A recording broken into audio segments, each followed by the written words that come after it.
अब कॉन्स्टिपेशन या कब्ज काफ़ी आम और काफ़ी एक गंभीर प्रॉब्लम है, ना सिर्फ हिंदुस्तान में, पूरे विश्व में।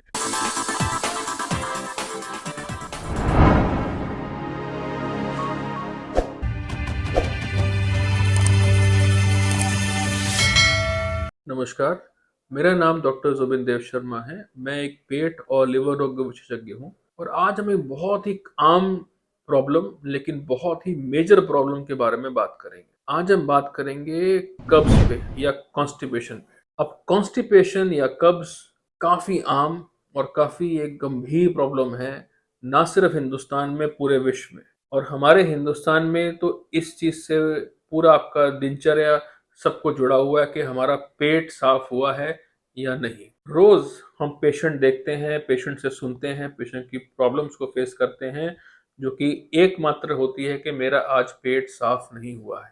तो आज हम बात करते हैं कि ये पेट साफ ना होना क्या होता है और कब्ज का आप सही मायने में इलाज कैसे कर सकते हैं। सो कब्ज, सबसे पहले जब आप डॉक्टर के पास जाएं, उन्हें अपनी तकलीफ बताएं, तो सबसे पहले आपको ये बताना बड़ा ज़रूरी है कि जब आप कब्ज़ कहते हैं, आपका क्या अर्थ है, आप किस चीज़ को कब्ज़ कह रहे हैं। अलग-अलग लोगों के लिए कब्ज़ की डेफिनेशन, कब्ज़ का मतलब अलग-अलग हो सकता है।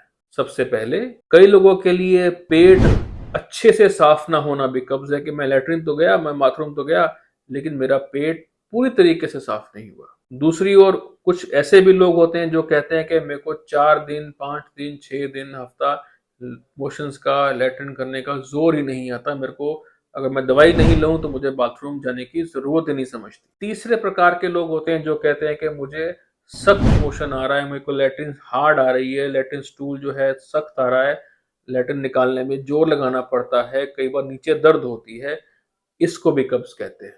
चौथे प्रकार के लोग ऐसे होते हैं जो कहते हैं कि मेरा पेट फूला रहता है सारा दिन और वो उस चीज़ को कब्ज़ कहते हैं। अलग-अलग लोगों के लिए अलग-अलग अर्थ हो सकता है कब्ज़ का। आप जब डॉक्टर के पास जाएँ या आप कब्ज़ के बारे में सोच रहे हैं, कब्ज़ है, तो ये समझने की कोशिश कीजिए कि जब मैं कब्ज़ कह रहा हूँ तो इसका सही मायने में मतलब क्या है? क्योंकि इस चीज़ पे डिपेंड करेगा कि आपकी तकलीफ सुन के हम आपके किस प्रकार की दवाई और किस प्रकार का टेस्ट करते हैं। सारे कब्ज़, सब प्रकार के कब्ज़ के लिए सिर्फ दवाई दे देना या लैट्रिन की दवाई दे देना या चूरन खा लेना, ये उसकी समाधान नहीं है, ये उसका सॉल्यूशन नहीं है। हिंदुस्तान में, इंडिया में इतने प्रकार के चूरन, हर शहर में एक नया प्रकार का चूरन उपलब्ध है और चूरन हमें सबको ये लगता है कि वो बिल्कुल सेफ है या उसके कोई साइड इफेक्ट नहीं है, वो आयुर्वेदिक है या कुछ और है और हम ये खाते रहते हैं।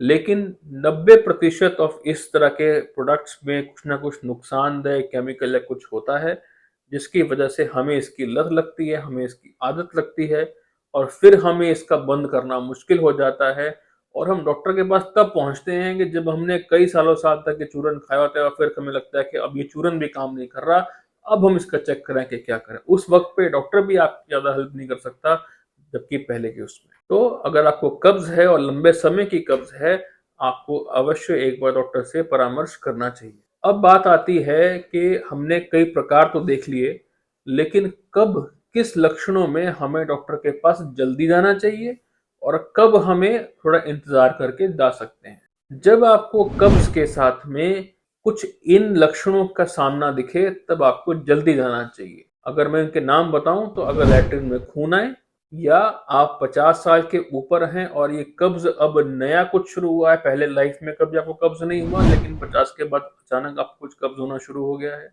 तीसरी चीज़, अगर आप 3 दिन, 4 दिन, 5 दिन से ज़्यादा आपको पेट साफ नहीं होता या लैट्रिन नहीं होती।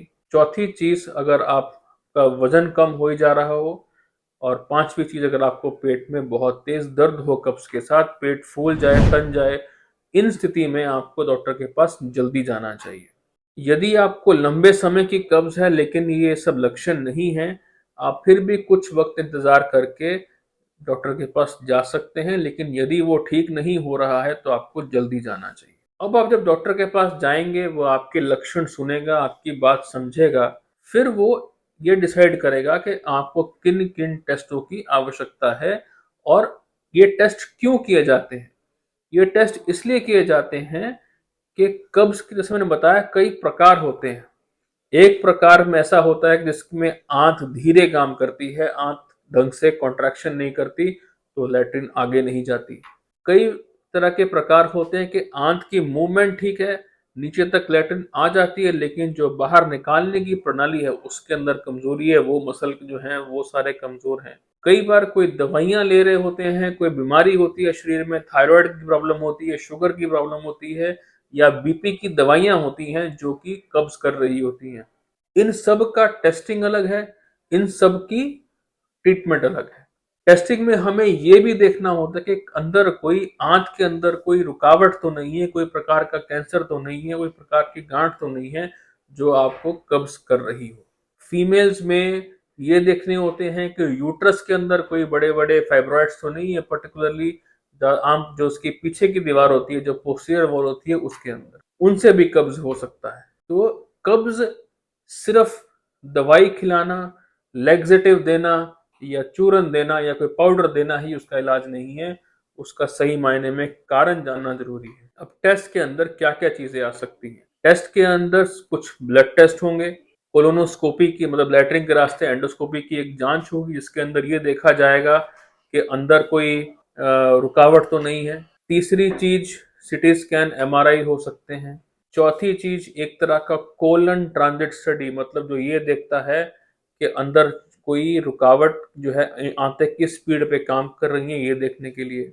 छठी चीज ये होती है कि ये देखने के लिए कि मैनोमेट्री, मतलब नीचे के जो मसल्स हैं, जो पावर, उसकी पावर कितनी है, जो लैट्रिन बाहर निकालने की प्रणाली है उसकी कॉन्ट्रैक्शंस कैसी हैं। जब ये सब जांच एडवांस टेस्ट होते हैं जो कि एक गैस्ट्रोएंटरोलॉजिस्ट कर सकता है आपके लिए, तब आप एक सही रास्ते पे पहुंचते हैं ये जानने के लिए कि मुझे इस कारण कब्ज हो रही है या मुझे इस चीज की प्रॉब्लम है। अगर आपकी आंतें स्लो हैं तो आंतों को स्लो तेज करने के लिए दवाइयां होती। अगर आपको बाहर निकालने की प्रणाली की प्रॉब्लम है तो उसके अंदर बायोफीडबैक, मतलब एक तरह की मसल्स की ट्रेनिंग होती है। अगर कोई दवाइयों के कारण है तो वो दवाइयों को कम किया जाता है। शुगर और थायराइड है तो उसको मैनेज किया जाता है। सो कई अलग अलग चीजों को ट्रीटमेंट करके ही कब्ज ठीक की जा सकती है। सो अगर आप लंबे समय की कब्ज से पीड़ित हैं, क्रॉनिक कॉन्स्टिपेशन है, तो आप प्लीज एक एक्सपर्ट के पास जाएं, तभी इस चीज का आपको सही सॉल्यूशन मिलेगा।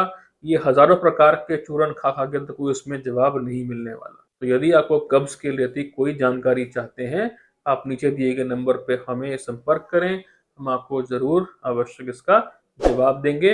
इस वीडियो को लाइक कीजिए, सब्सक्राइब कीजिए, ताकि और लोग जो इस चीज से पीड़ित हैं वो इसके बारे में जानकारी जरूर ले। Thank you.